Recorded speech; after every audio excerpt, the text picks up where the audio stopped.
22-year-old Grace Mullane, a vibrant, adventurous backpacker from Essex, England. This date on December 1st, 2018, was meant to be the highlight of her solo trip through New Zealand, the trip of a lifetime.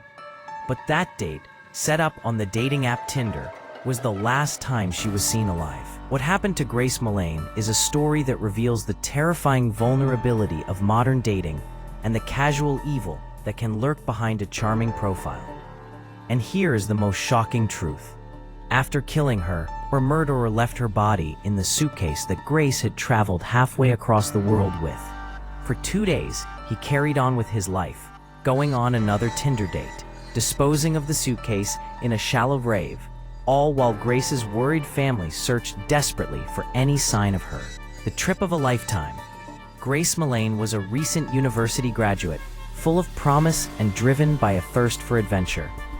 After earning her degree in marketing, she embarked on a gap year, a solo journey that took her across South America before she landed in the breathtaking landscapes of New Zealand. Her social media was a kaleidoscope of smiling selfies against stunning backdrops. The Andes Mountains, the beaches of Peru, and finally, the bustling streets of Auckland. Grace was meticulously checking in with her family daily, sending photos and texts, sharing her excitement. New Zealand, often perceived as one of the safest countries in the world, felt like the perfect place for her final, solo leg. She arrived in Auckland, the city of sails, in late November 2018. Like many young people exploring a new city, she turned to the digital world to meet locals. She opened her phone and opened Tinder. On Saturday, December 1st, Grace matched with a 26-year-old man who lived and worked in the city. His profile showed a seemingly ordinary young man, employed, well-dressed, and engaging. He was staying at the City Life Hotel. After exchanging a few messages, they agreed to meet that evening. The plan was simple: dinner and drinks. The evidence trail picked up around 7:15 p.m. CCTV footage, which would become central to the prosecution, captured Grace meeting her date outside the Sky City complex. She was wearing a black dress and white shoes, carrying a small black handbag. They looked like any other couple on a first date. The footage shows them talking, laughing, and sharing a drink at several bars, moving through the city center. Pause. At 9:41 p.m., a final, poignant image. CCTV captures Grace and the man entering the City Life Hotel lift. They ascend to the third floor, where the man's apartment was located. Grace is smiling, completely unaware that she is walking into her final minutes. This moment marks the terrifying intersection of a modern romance and an ancient evil. After that lift ride, Grace Mullane vanished.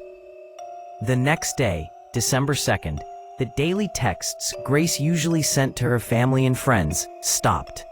At first, they thought she might be enjoying the social scene, perhaps nursing a hangover. But as Monday bled into Tuesday, panic set in. This was not like Grace. On Wednesday, December 5th, Grace's family in the UK officially reported her missing to the Auckland police. The search began quietly, then rapidly gained momentum. When the news broke, it hit the close-knit, peaceful nation of New Zealand. Grace's father, David Mullane, flew immediately to Auckland. Stepping off the plane, his face was etched with exhaustion and dread. The moment he appeared before the media, the search became a global story. His televised plea was heartbreaking. Grace is a lovely, outgoing, fun-loving, family-oriented daughter. We last had contact with her on Saturday, December 1st.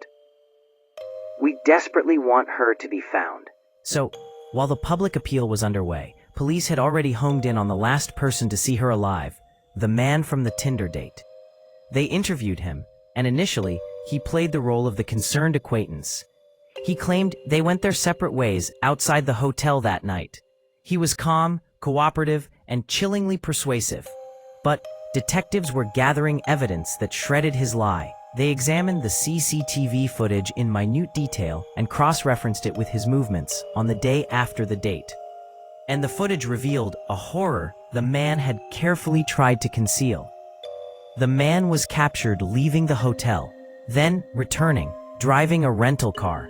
He stopped at a supermarket and bought cleaning products. He went to a hardware store and purchased a heavy-duty shovel. But the most damning footage came later that morning.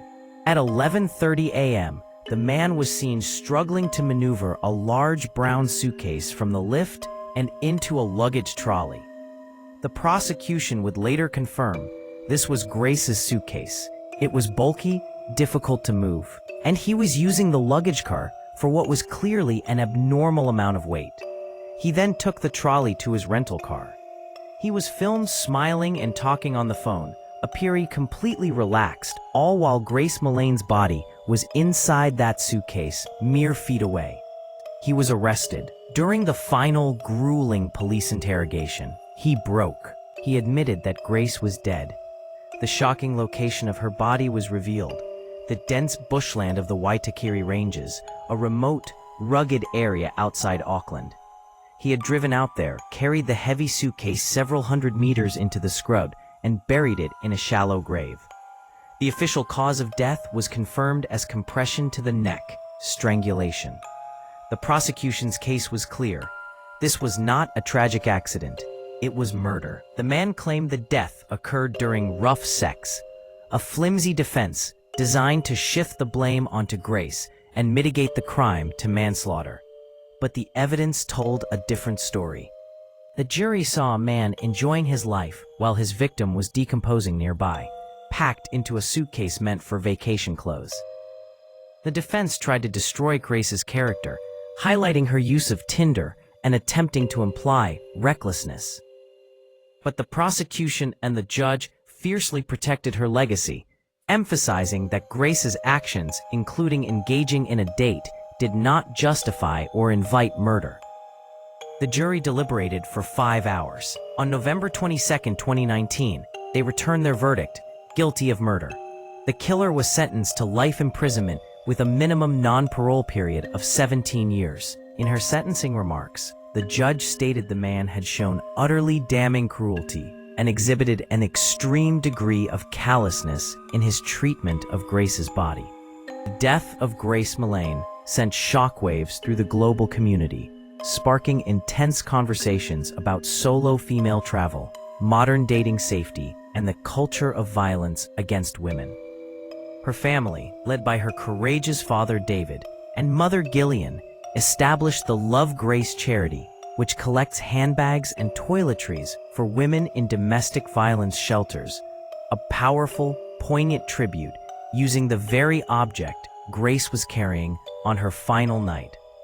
Grace Mullane's case also had a direct legislative impact in New Zealand, where the so-called rough sex defense, which attempts to excuse or mitigate murder by claiming the victim consented to violence, is being critically reviewed and restricted. Her story is a painful reminder that the digital ease of a dating app can mask the deepest, most dangerous intentions. It reminds every person to be vigilant, to share their location, and to trust their intuition. Grace Mullane was not reckless. She was simply a young woman seeking connection and adventure, and she paid the ultimate price for the deception of a casual killer. We want to hear your thoughts on this tragic case and the larger issues it raises. What safety measures do you believe dating apps should implement to better protect users from predators? Do you think the New Zealand court's decision to limit the rough sex defense is enough to protect victims? What is the most important lesson people traveling and using dating apps can take away from Grace's story? Leave your comments below and join the discussion. If you want to dive deeper into cases that expose the hidden dangers in the world, make sure to like this video and subscribe to our channel. Until next time, be safe and remember Grace Mullane.